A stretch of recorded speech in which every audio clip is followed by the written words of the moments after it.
प्रिय विद्यार्थियों, मैं डॉक्टर श्यामा अग्रवाल। साहित्य दर्पण के अंतर्गत आज हम लक्षण लक्षणा की चर्चा करेंगे।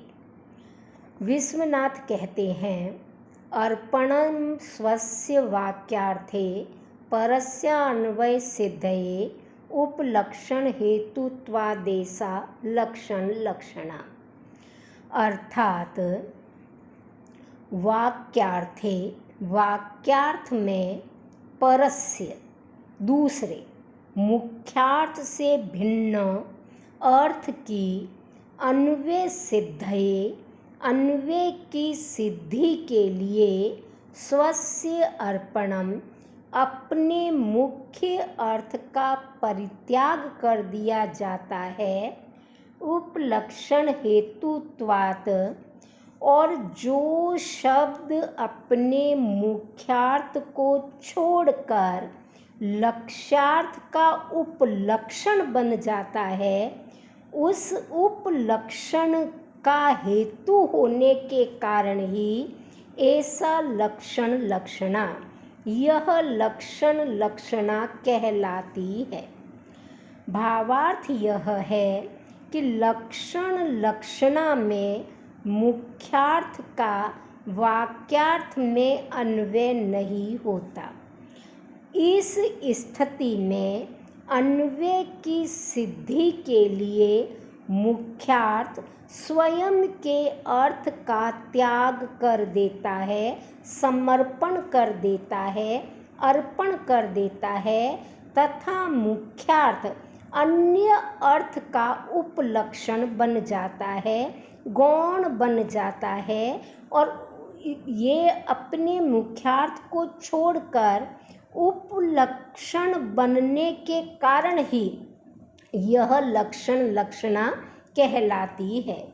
सरल अर्थों में हम समझें, सरल शब्दों में हम समझें तो किसी भी वाक्य का अभिधा शब्द शक्ति से मुख्यार्थ निकलता है। उस मुख्यार्थ के अन्वय में बाधा उत्पन्न होती है, तो मुख्यार्थ से ही संबंधित एक भिन्न अर्थ लिया जाता है।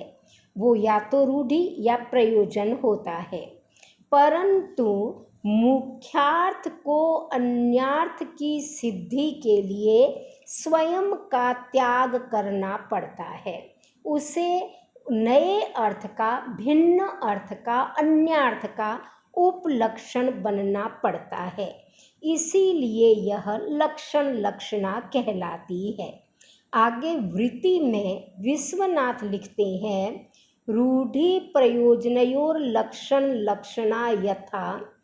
रूढ़ि और प्रयोजन लक्षण लक्षणा के क्रमशः उदाहरण है कलिंगः साहसिक और गंगायाम घोषः।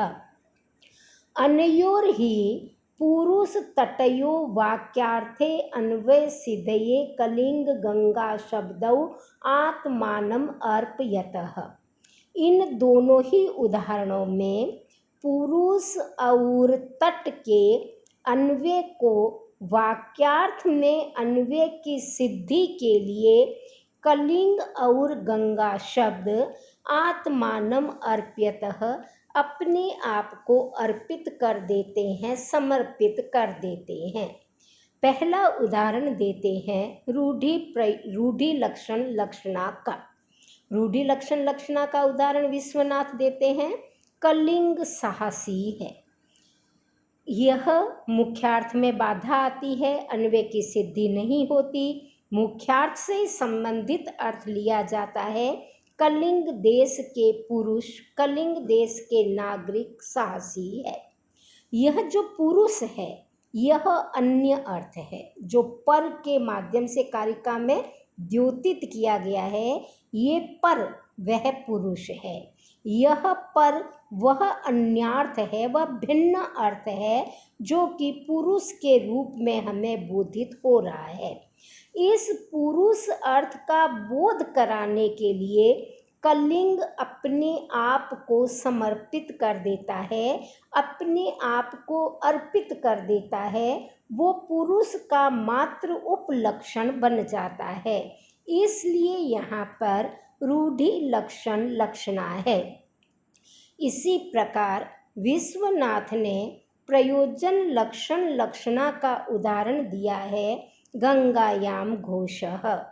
गंगा जल प्रवाह का नाम है, घोष अहीरों की बस्ती। जल प्रवाह में बस्ती का निर्माण नहीं हो सकता।